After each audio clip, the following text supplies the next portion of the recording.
Daily আইতে হইব টানা 10 দিন।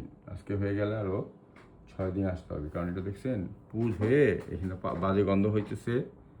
এই দেখেন পোকাও থাকতে পারে, একদম দেখছেন কি অবস্থা, হলুদ পুজ হয়ে গেছে।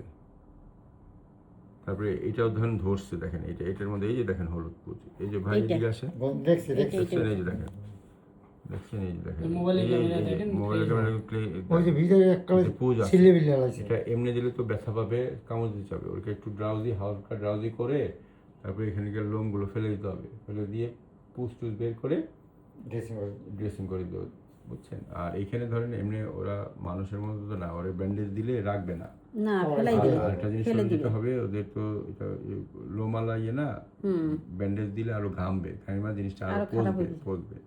এই জন্য মুখে একটা মুখোশ লাগা রাখতে হবে, যেন অবশ্যই এটা সামনের পা তো এটাই সমস্যা। তারপরেও কলার বলে ওটারে, এলিজাবেথান কলার, ওই কলার লাগাই দিলে তখন ঠিক মানে ওই যেটা দিয়ে নখ কাটি থাকলে দিয়া সেটা, যেটা দিয়ে নখ কাটি। গলার মধ্যে গলার মধ্যে আটকাই কলার নখ থাকলে কাটি। তখন মনে করেন যে এটা সে মানে ঠিক মতো চাটতে পারবে না। যদিও ওইগুলো আছে। সামনে আছে বাসায়, তাহলে ওটা লাগাই রাখবে, ঠিক আছে। সামনে বসে আছে এই হলো বিষয়। একটা নিয়ে নেন এগুলো। জীবনের গল্প আছে বাকি, ঠিক আছে এখনো।